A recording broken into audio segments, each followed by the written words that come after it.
আমাদের গায়ের মুকাল্লিদ ভাইরা, ভালো করে বলছি, আবার বলছি, গায়ের মুকাল্লিদ ভাইদের যে কথাগুলো রয়েছে এর মধ্যে অনেক কথা ভালো বলেন, এবং আমি গায়ের মুকাল্লিদ সমর্থন করছি না যে তারা কোনো মাযহাবকে অনুসরণ করে না। এ তো একটা বড় গুমরাহি, পথভ্রষ্ট হওয়ার একটা বড় রাস্তা। কিন্তু তাদের 100% কথা ভুল বলা চলবে না, তাদের কিছু কথা সঠিক।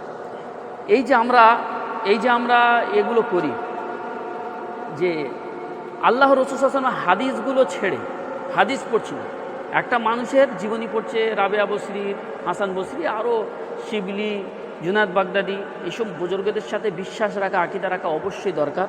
আল্লাহ স্বয়ং বলেছেন, যে ব্যক্তি আমার কোনো বুজুর্গের সাথে দুশমনি করবে তাহলে তার সাথে আমি স্বয়ং যুদ্ধ করার এলান করে দিলাম। আল্লাহ, মানে বুজুর্গকে কেউ অপমান করলো, তার সাথে খারাপ মন্তব্য করলো, তার সাথে বদাকিদা করলো, আল্লাহ তাবারক তাআলা তাকে নিজেই দেখে নেবেন। এত বড় আল্লাহর চ্যালেঞ্জ হাদিসের মধ্যে এসেছে। কিন্তু এর অর্থ এই না যে পুরো জীবনটা ওই বুজুর্গদের ঘটনা আর ওই বুজুর্গদের কাশফের ঘটনা, তানাদের আরও বিভিন্ন রকম ঘটনা পড়েই কাটিয়ে দিলাম, জীবনে একটু হাদিস পড়ারও তৌফিক হলো না, জীবনে একটুখানি কোরআন তিলাওয়াত করার সুযোগ হলো না। এই নদীর উপর থেকে হেঁটে চলে গেছে, পানি তোলায় গিয়ে মাছ ধরে এনেছে, মাছ ওনাকে পিটি করে নিয়ে চলে গেছে, এবং জঙ্গলের মধ্যে ইবাদত করছে পুরো একদম খালি গায়ে। আল্লাহ রসুলের জীবনে কোন এরকম নবী করেনি। স্বয়ং নবী সবচেয়ে বলেছে আমি সবচেয়ে বেশি ইবাদত করি, কিন্তু নবী কোন এরকম করেনি, সাহাবারাও কেউ করেনি। হ্যাঁ, এটা করেছে, সে বদলা পাবে অবশ্যই, সে আল্লাহকে সে সত্যি করে থাকলে, যে বুজুর্গ করেছেন আল্লাহর কাছে বদলা পাবে, আলাদা বিষয়।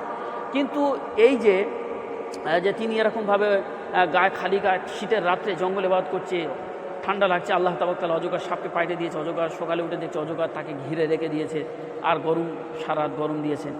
তো এই সমস্ত জিনিসগুলো বিশ্বাস করতে করতে মানুষ আস্তে আস্তে পথভ্রষ্ট হতে শুরু হয়ে যায়, ব্যাপারটা বুঝতে পারছিস? তো এই হলো ব্যাপার। কিন্তু নবীর হাদিস যখন সে পড়বে আর এগুলোতে মানুষ যখন লেগে যায়, তখন সে এই বর্ণনা করতে আর এই পড়তে জীবন কেটে যায়, ওতে আর ফিরে আসতে পারে না সে মানুষগুলো। সেজন্য করে গায়ের মুকাল্লিদের যে কথা বলে যে বুজুর্গদের বুজুর্গদেরকে ভণ্ড হচ্ছে, অনেকটাই ঠিক। বুজুর্গদের মানতে হবে, কিন্তু এত মানো না যে তোমার নবীর হাদিস পড়াও সুযোগ পাচ্ছ না।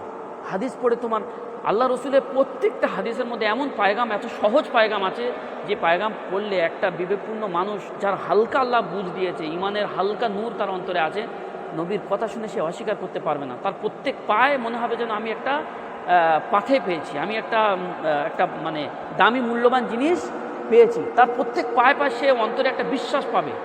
আত্মহারা যে মানে পথভ্রষ্ট হতে চলেছে এমন ব্যক্তি, সে নবীর হাদিস পড়া শুরু করলে সে কি পারবে, সে আস্তে আস্তে হেদায়েত পাওয়ার রাস্তায় চলে আসবে। বুঝতে পেরেছিস?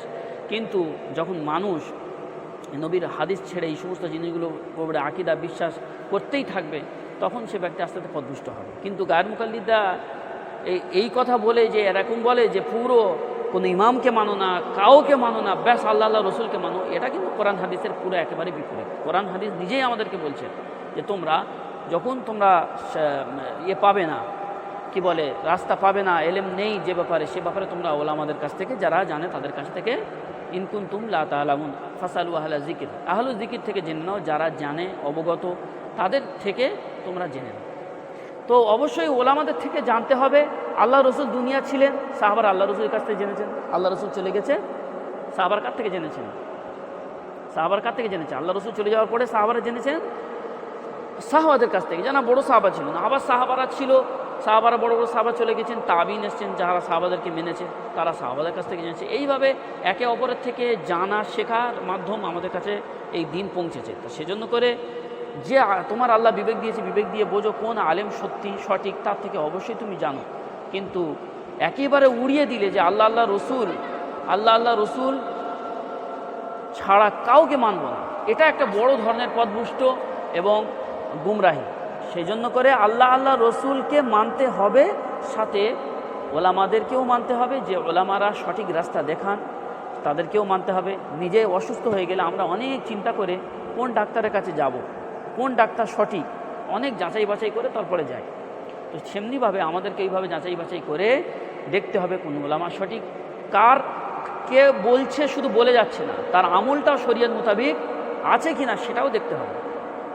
বায়ান বক্তব্য খুব জোরদার দিয়ে দিল, কিন্তু তার আমল শরিয়াত মোতাবিক নয়, তার জীবন শরিয়াত মোতাবিক নয়, তাহলে সে ব্যক্তিকে ফলো না করাই ভালো। তো ব্যাপারটা হচ্ছে কি এই যে বুজুর্গদেরকে মানতে তো হবে, তানাদের প্রতি ভালো ধারণা রাখতে হবে। যদি তুমি জানো সত্যিকারের বুজুর্গ, কিন্তু তানাদের এই ঘটনাগুলো পড়ে পড়ে জীবন নষ্ট করার কোনো প্রয়োজন, এতে কোনো ফায়দা হবে না। এই অমুক বুজুর্গ এই কাজ ছিল, আমায় যে বুজুর্গকে মানি সেই বুজুর্গ এত বড় ছিল, এরকম ছিল, এর কোনো ফায়দা নেই। বরং এতে গুমরাহি হতে পারে, সে ব্যক্তি গুমরাহ হতে পারে, গুমরাহি আসতে পারে। ওই জন্য করে এগুলো ছেড়ে হাদিস পড়া শেখা।